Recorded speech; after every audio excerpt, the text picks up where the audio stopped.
Over 3,400 bike rentals, 54,000 energy bars, and 32,000 riders, this May marks the 46th annual TD 5-Borough Bike Tour, a 40-mile cycling course through the city. So the TD 5-Borough Bike Tour is Bike New York's signature and biggest event.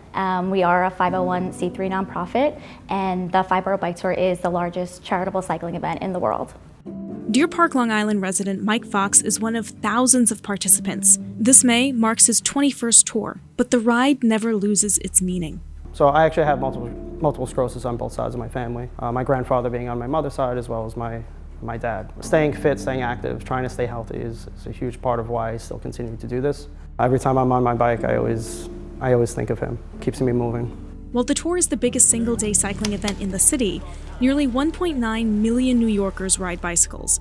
The Hudson River Greenway is the most heavily used bikeway in the United States, with about 7,000 people riding along it every day. When it comes to bike safety, we need a network of protected bike lanes. We need wider bike lanes like the one that was recently built on 10th Avenue.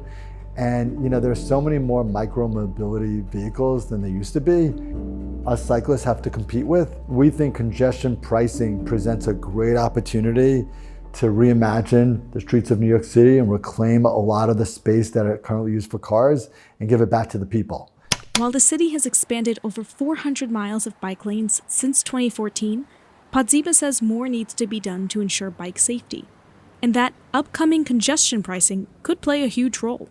We have an opportunity with congestion pricing to reimagine the way the streets look in New York City south of 60th Street. Right now, there aren't any infrastructure projects planned. I don't know why, but we should be planning public plazas, wide bike lanes, better infrastructure with less cars.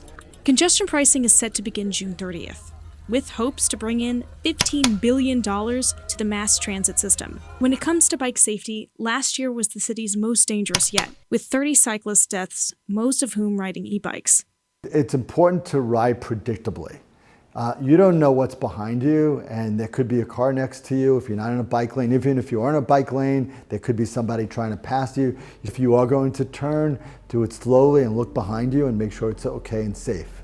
Despite this uptick in 2023, the overall trend in cycling incidents has decreased over time. For those interested or learning, Bike New York offers free education programs. Our mission is about getting adults and kids cycling safely, so we offer free bike education classes throughout the spring into the fall in all 5 boroughs.